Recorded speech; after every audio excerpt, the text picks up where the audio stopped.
Hey guys, welcome to our channel foodie plate. ఈరోజు మీకు చూపించబోయేది ఒక స్పెషల్ అండి, కోకోనట్ జ్యూస్. ఇది మా ఆంధ్రాలో అయితే ఫుల్ ఫేమస్. ఫస్ట్ అయితే మేము రాజమండ్రిలో ట్రై చేసామండి. అప్పుడు మా అత్తయ్య టేస్ట్ చూసి ఇంట్లోనే ట్రై చేశారు. అప్పటి నుంచి ఇంక ఇంట్లోనే చేసుకుంటున్నాము. ఎక్కువగా మా అత్తయ్య చేస్తారు. చాలా టేస్టీగా ఉంటుంది. ఇక్కడ ఆంధ్ర స్పెషల్. సో మీకు కూడా చూపిద్దాము. ఆంధ్రాలో గోదావరి సైడ్ కొబ్బరి బొండాలు ఎక్కువ ఉంటాయి కదండి. సో ఇదైతే ఈజీగా చేసేసుకోవచ్చు బొండాలు ఉన్నప్పుడు. సో చాలా ఈజీ అండి, ఏమి ఉండదు. ఫస్ట్ అయితే బొండం కొట్టేసుకుని దాంట్లో వాటర్ ఉంటాయి కదా, అవి తీసుకుని పక్కన పెట్టేసుకోండి. అలాగే లోపల కొబ్బరి గుంజు ఉంటుంది కదండి, అది కూడా తీసుకుని ఒక బౌల్లోకి తీసేసుకోండి.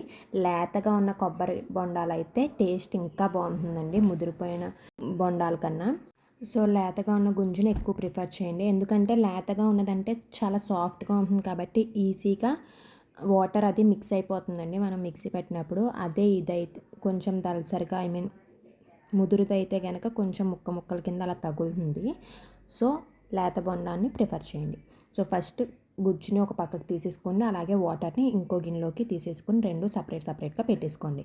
ఈ కొబ్బరిని ఇప్పుడు మనం మిక్సీ పట్టుకోవాలండి. మిక్సీ పట్టుకున్నప్పుడు ఈజీగా మిక్స్ అవ్వడం కోసం కావాలి అనుకుంటే కొబ్బరి నీళ్ళు కొంచెం పోసుకుంటూ మిక్సీ పట్టుకోవచ్చు. అలాగే షుగర్ కూడా యాడ్ చేసుకొని మిక్సీ పట్టేసుకోండి.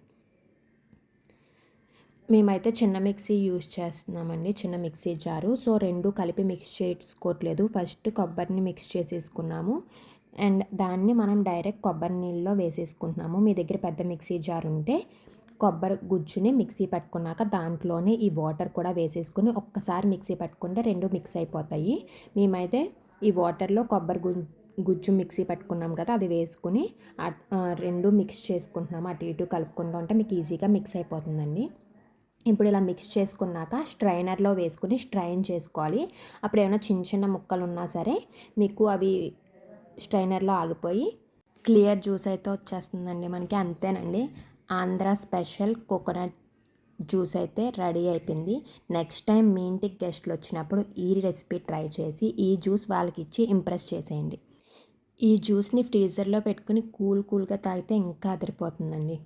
సో నెక్స్ట్ టైం పక్కా ట్రై చేసి ఎలా వచ్చిందో కింద కామెంట్ సెక్షన్లో చెప్పడం అస్సలు మర్చిపోకండి.